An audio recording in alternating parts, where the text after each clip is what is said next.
ভাই আমি একটা কথা বলেছি, কথাটা ভাইরাল হয়েছে অনেক। মানুষ মানুষের অবস্থানকেই ভালোবাসে, মানুষ কখনোই মানুষের অন্তঃসত্ত্বাকে ভালোবাসে না। অবস্থান আপনার ভালো, আপনার পিছনে মানুষের অভাব থাকবে না।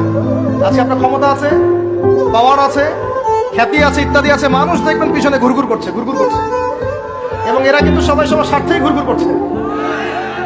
এর বাইরে আল্লাহ পাক কিছু মানুষের মনে আল্লাহর পক্ষ থেকে মহব্বত দেন, এটা আলাদা বিষয়। আপনি মানুষকে সন্তুষ্ট করতে পারবেন না। পরিবার, বাবা মা, ছেলে মেয়ে, বউ বাচ্চা, কাউকে সন্তুষ্ট করতে পারবেন না। 100% আপনি কাউকে সন্তুষ্ট করতে পারবেন না। সারা জীবন করে যাবেন, আপনার বিরুদ্ধে অভিযোগ থেকেই যাবে। শুধু আল্লাহ রাব্বুল আলামিন অপেক্ষা করে বসে আছেন, আপনি কখন তওবা করে তার দিকে ফিরে আসবেন।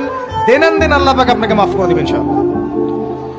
আল্লাহ পাক বলেছেন শোনেন, ইল্লা মান তাবা, যে অনেক গুনাহ করেছে, শিরক করেছে, জিনা করেছে, মদ খেয়েছে, বিদআত করেছে, হারাম খেয়েছে, আল্লাহ পাকের অবাধ্য হয়েছে, নামাজ পড়ে নাই, যাকাত দেয় নাই, ইত্যাদি ইত্যাদি অনেক অন্যায় করেছে, একদিন তওবা করে ফিরে এসেছে। আল্লাহ পাক বলেছেন ইল্লা মান তাবা, যে ব্যক্তি তওবা করে ফিরে আসলো, ওয়া আমানা, এবং ঈমান নিয়ে আসলো, ওয়া আমিলা আমালান সালিহান, এবং এখন থেকে সৎ আমল করা শুরু করলো, হোক সে নারী বা পুরুষ, যে কেউ, যে কোনো বয়সের, যে কোনো বর্ণের, যে কোনো ভাষার, যে কোনো দেশের, এগুলো কিচ্ছু যায় আসে না আল্লাহ পাকের। ইন্নাল্লাহা লা ইয়ানজুরু ইলা আজসামিকুম ওয়ালা ইলা সুওয়ারিকুম ওয়ালাকিন ইয়ানজুরু ইলা কুলুবিকুম ওয়া আমালিকুম। আল্লাহ পাক শুধু কলব দেখেন, আমল দেখেন, রক্ত মাংস বর্ণ এগুলো দেখেন না। আল্লাহ পাক ফিরে এসেছে, আমল, ঈমান এনেছে, আমল সালেহ করেছে।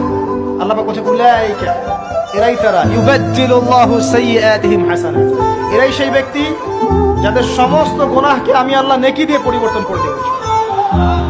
আল্লাহ অপেক্ষা করছেন আপনার জন্য।